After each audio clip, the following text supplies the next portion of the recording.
Hello, everyone. Should be recording, and just wanted to talk about an important thing, which would be I screwed up.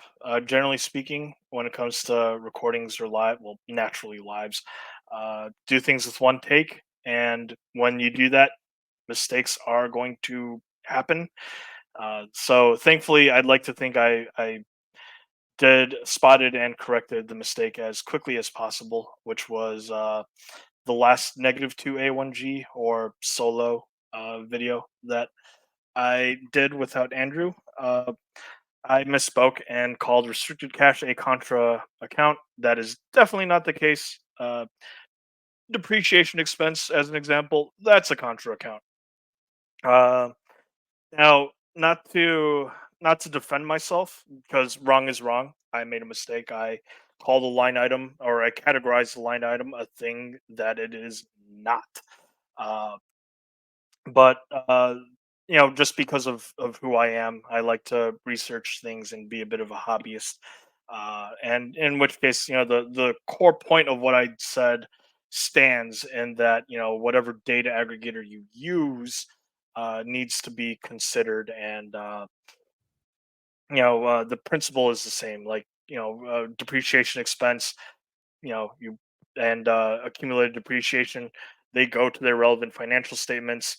Everybody knows about that, but for whatever reason, restricted cache with some data aggregators sometimes is improperly treated because, from a perspective of conservatism, you would want to set that to the side and maybe not even consider it necessarily.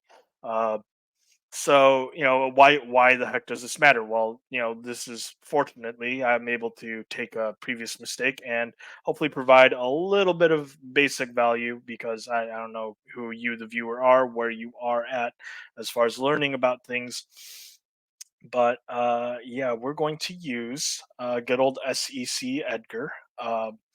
And we're using a company, Qurate Retail Inc. Just as an example. This is not me endorsing or condemning a company. This is purely just, let's just look at it from the perspective of liquidity, and talk about it. And hopefully, you, the viewer, get some value. This company, the do Curate Retail Inc.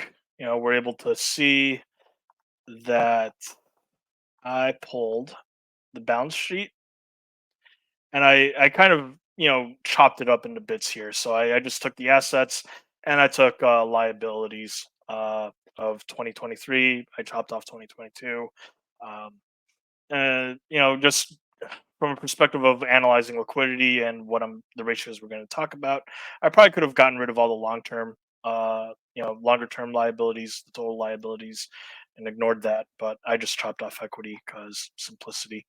Uh, that being said, again, purely looking at liquidity. We're not even considering what Curate Retail does or the subsidiary or so on and so forth. Just looking at this company. So cash ratio, first ratio, relatively straightforward ratio. Uh, if sadly I can't really bigify but so much.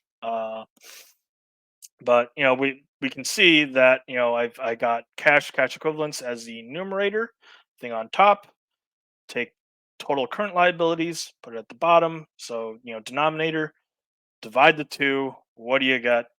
You can either express it as a percentage or as a number. That just for tidying things up.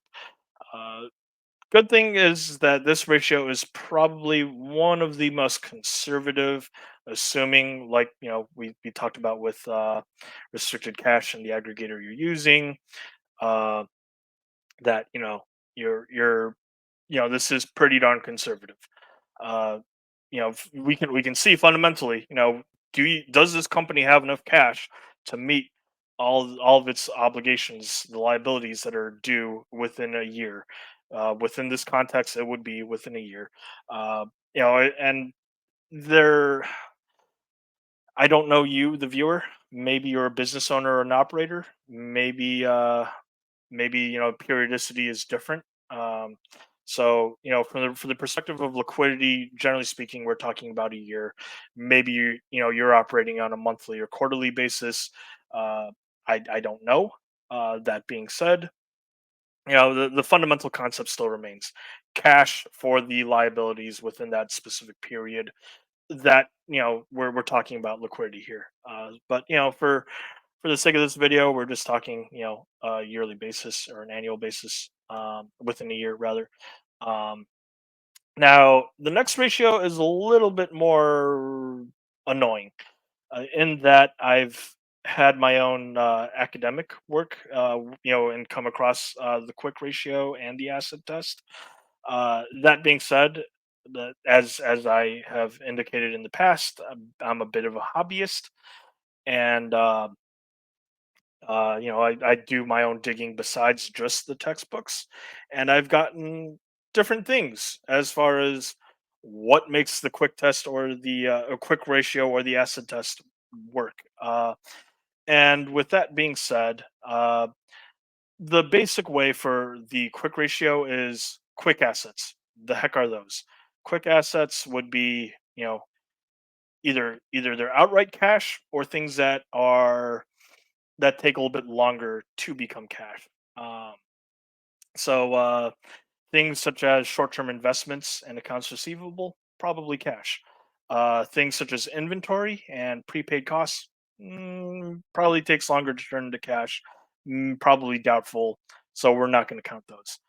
Inventory should be relatively straightforward because in the context of QVC, the company, their inventory, their merchandise company, well, Curate, one of their subsidiaries is QVC, basically like sort of like a home shopping network type deal there. And so everything from like apparel, jewelry, home goods, furnishings, what have you. um, so that's inventory. And for the sake of the quick ratio or acid test, set those aside. And you know uh, I did a very very oversimplified one, but it checked out with much of the aggregators. Point 0.9. And the beautiful thing about these two, regardless of how you do it, the denominator is still the same, which is total current liabilities. Um, Now, the beautiful things with these two ratios, though, if you can find beauty and in simple ratios, is that besides the fact that they all use the same denominator, is it's pretty easy to read, and we can fundamentally wrap our heads around this. So a cash ratio and quick ratio or acid test, we would like, generally speaking, we would like the number to be above 1, or if you want percentage, over 100%. um, Fundamentally or conceptually, we could view this as, oh, they have enough cash or relevant assets to meet their current obligations that are coming due. So in theory, liquid enough. In theory, if it's above 1, not likely to go bankrupt in the immediate future. um, that being said, there is another ratio, which would be the current or the working capital ratio. Even more simple, some might say a little too optimistic, which would be very very simple: total current assets as your numerator on top, and you divide it by total current liabilities, and you get a number. And much like the other ones before it, we would like it above 1, which we have. uh, that being said, with all of this, to summarize all of this, uh, I don't want people to think, oh, ratio below 1, I'm going to short this. This is going to be great. This is going to be glorious. That probably isn't the right perspective, because QVC or Curate has is da, da, da, da, da, is it's a spinco, sure, but like it's been around for years. Like it got spun off 2011, and at the time of recording we're talking 2024. I'm not saying how Curate is going to do in the future.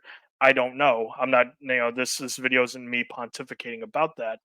But like from the perspective of like, oh, ratio below one, let's short this. This is going to turn into zero right away. I know it.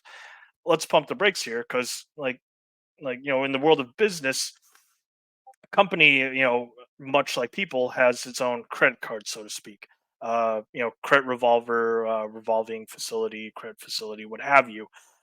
Some companies change the names a little bit, and uh, you know, is it beyond the pale? Is it beyond our comprehension for a company, even this relatively pretty darn small-ish company, to have access to credit in the billions?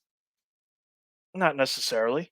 And if you're thinking, "Oh, this thing is going bankrupt, I'm going to short this," but they have access to credit and they're able to, survive and float themselves that way. And supposing if this company had enough cash from operations to see them through, maybe that either prolongs the inevitable, or maybe it's just a rough spot and the company turns around. uh, that being said, this isn't a call for, hey, let's go long this company because it's going to turn around. Like, no, no, no, no, no. Turnaround plays can take a very long time. And are you okay with your money being dead money or seen as dead money for quite some time? At some point, opportunity cost matters. So that is just what I wanted to get to on that. Um, so yes, I hope you all found this useful. Just because, again, from the perspective of liquidity, and just glancing at a company's liquidity, you would like some sort of safety. I do want to also counter the viewpoint of, well, let's just only be stubborn, inflexible, and demand uh, the utmost quality on a balance sheet, or in the perspective of liquidity. And that would be, like, well, what if we're talking about a smaller and younger tech company, but they only have like one or two really really big clients, and the big clients or customers that they have represent like a huge amount of their income or their operating cash flows. Uh, and maybe them buffering and bolstering that cash is a sign of, yeah, we're not sure about the health of this of of our operations going forward. One of these big clients may leave, in which case we are really really screwed. So like, again, the focusing on only one variable is a recipe for disaster. Considering things from a as with depth and breadth is probably important. So just things to consider there. Because if the cash pile is a huge amount, at some point, wouldn't you, the investor base, or wouldn't you, the operator, be like, hey, we got all this cash, maybe we should contribute it back into the company, or maybe we should return capital to shareholders with a buyback or dividend, maybe both, depending, case by case. Probably a good idea, assuming healthy operations and so on. Uh, but if they're hoarding cash, then like, you as a shareholder probably should feel some sort of way, because if you own the company fundamentally, wouldn't you then want something back that you could put into something that you view as worthy of your time and money and efforts? Again, I don't know you necessarily, you the viewer, and who you are, but just food for thought. That being said, please do like, comment, subscribe, hit the notification thingy thing if you like this. Uh, Next content that I'm thinking about for the negative 2A1G would be, in theory, solvency would be the natural follow up, but I really do have a bit of a drive to talk about corporate governance and ownership structures, just because I personally find that type of stuff fascinating. But hopefully, we should have a proper two accountants, one gap content coming up, uh, in the form of either live stream or video, probably live stream though. Um, yeah, Andrew and I were busy. We thought originally, yeah, Sunday will work, and Like two dumb guys we forgot about. Well, Mother's Day. So bit of a funny thing there though. So hopefully Andrew and I will figure that out, and we'll try and set up the next thing. And with that, thank you all for your time. Hope you all got some value, and hopefully I will see you all on the next one.